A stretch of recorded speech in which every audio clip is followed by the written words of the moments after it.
You're not learning anything unless you're having the difficult conversations. Gwyneth Paltrow.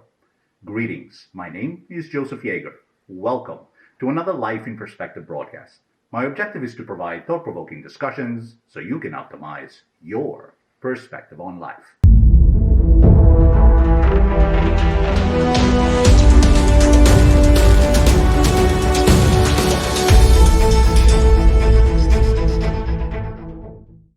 For most of my life as a people pleaser, I avoided conflict and difficult conversations so as not to risk being disliked. I would find myself walking on eggshells and backpedaling so often I felt exhausted at the end of the day and no further ahead. I would harbor so much resentment but wouldn't dare show it. After all, it was my fault alone for not speaking my mind. Eventually, thanks to good friends and mentors, I was finally shaken out of this prison of silence. And boy, was that an experiment gone rogue. I quickly realized that I had no idea how to express myself without offending everyone. I had a quick temper, spoke my mind indiscriminately and harshly, and became quite the jerk. Even my friends asked me, what happened to the sweet Joe we always knew? My girlfriend still asks me that sometimes. I'd like to think I've come a long way since then, albeit not without a lot of work and practice, but I can say without a doubt that it was worth the experiment. So if you are someone who, like me, are struggling with speaking up for yourself and afraid that if you do, you will piss people off, lose friends, lose a job, lose clients or customers, ruin an intimate relationship, or whatever your reason for staying quiet, stick around.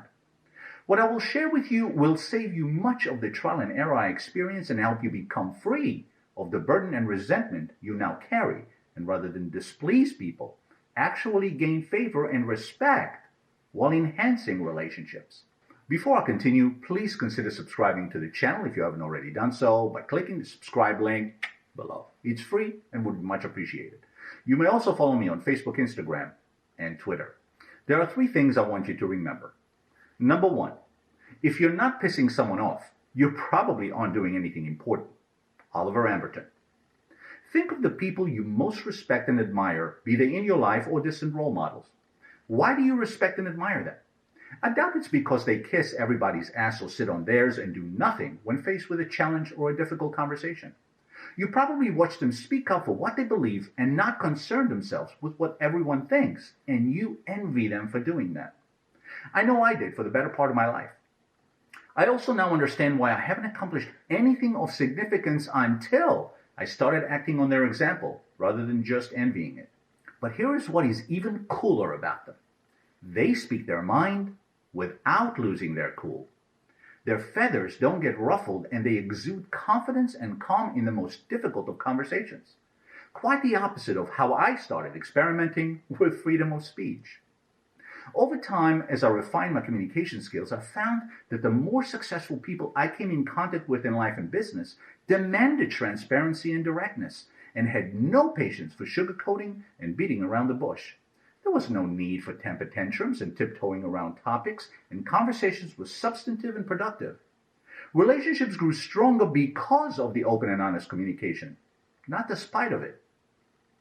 Number 2, you cannot please all of the people all of the time. Only some of the people, some of the time. John Lightgate. No matter what you say or do, there will be haters. Some will simply not agree with you, which you should welcome as it opens dialogue and growth. And some will hate you because, well, they just love to hate. Not to mention that if you are not clear and confident about your position on anything, it will be difficult to know what you stand for. That makes it challenging for anyone to support you and gives you little, if any, credibility. You are far more likely to gain support with a firm stance on something than with no stance on anything. So take a good stand, make it known, don't apologize for it, and accept and respect the fact that everyone has the right to the same. And number 3, it is not your responsibility to make someone happy, but don't go out of your way to make them unhappy.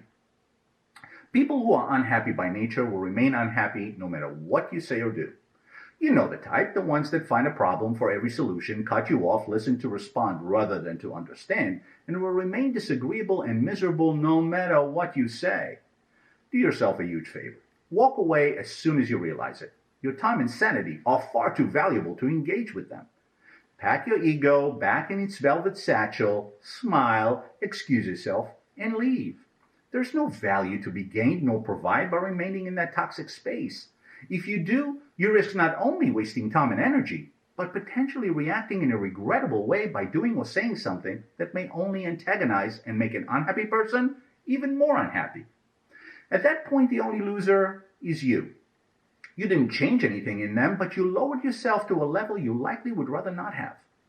By walking away, you don't concede your opinion or values, nor disrespect or deny them their right to theirs.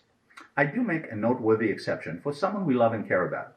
If they're going down a destructive path, such as drugs or alcohol abuse, for example, intervene and do what you deem necessary to help, however painful or uncomfortable for them it may be. Just be careful not to be sucked into the downward spiral. There is an art to handling difficult conversations and knowing when to walk away from them. It has less to do with what you say and more with how you handle yourself no matter what is thrown at you. As Maya Angelou famously said, people will forget what you said and did, but will never forget how you made them feel. And that applies especially to difficult conversations because, as we all know, emotions may tend to get high. Difficult conversations are only as unpleasant as you perceive them to be, and that's on you. The rewards, however, are worth the effort because they free you from holding on to things unsaid, stored resentment, unnecessary stress, and open up opportunities to make stronger and more meaningful connections. So here's my challenge to you. Review the 3 steps above and pick someone with whom you ought to have that difficult conversation and have it. Look them in the eye. Stay calm. Listen to understand. Don't interrupt, and make your feelings known. You'll be glad you did. Please like, subscribe, and share this video, and let me know what topics you would like my perspective on in the comment section below. Thank you for watching, and see you next time.